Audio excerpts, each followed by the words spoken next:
חן אמסלם, אישה, שחקנית, ויש יגידו, לא תודה חביבי, את הקפה שלי אני שותה בלי חלב. אז אחרי שהתפשטה בזגור אימפריה, הולכת להתפשט במחזמר שיער, חן אמסלם, הולכת להתפשט. עבורי. בואו נראה את זה. ועבור מותג בגדי הים טורקיז.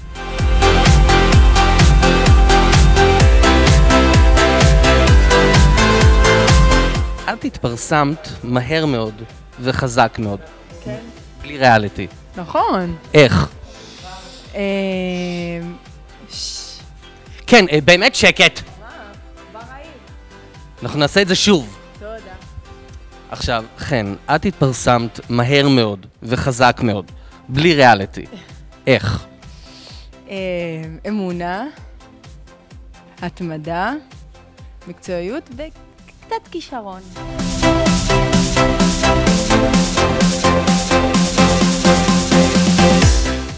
את עובדת עם עוזי אבי.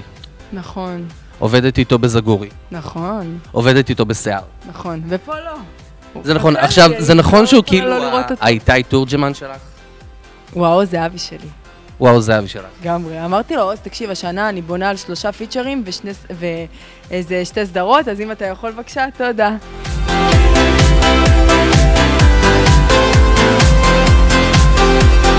איך בשיער? כיף, מאוד. כיף, נהנית. עובדים קשה ומדהים, מדהים, מדהים. את משחקת את? שילה. שילה, שהיא בעצם האהובה של קלוד ושל ברגר. נכון, יפה. את רוצה לשיר לנו משהו משיער אולי? לא. למה? אם אני אשיר איתך, נשיר ביחד.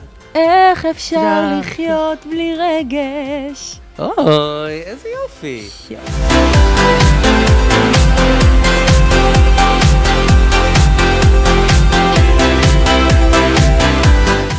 על מה תעדיפי לרכב?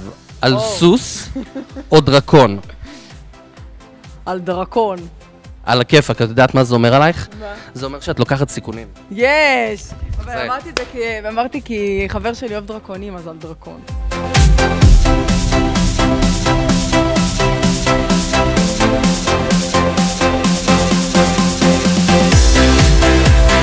משחק אסוציאציות קצר, סבבה? כן. אוקיי, בגד ים. טורקיז. דירה. בית. מלך. מלכה, הכי כאילו סתם. תנין.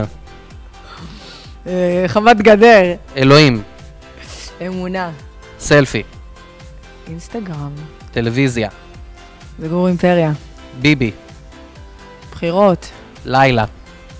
לישון. תירס. חם. תודה רבה חן אמסלם. סקסואל. תודה רבה חן אמסלם. תודה לך.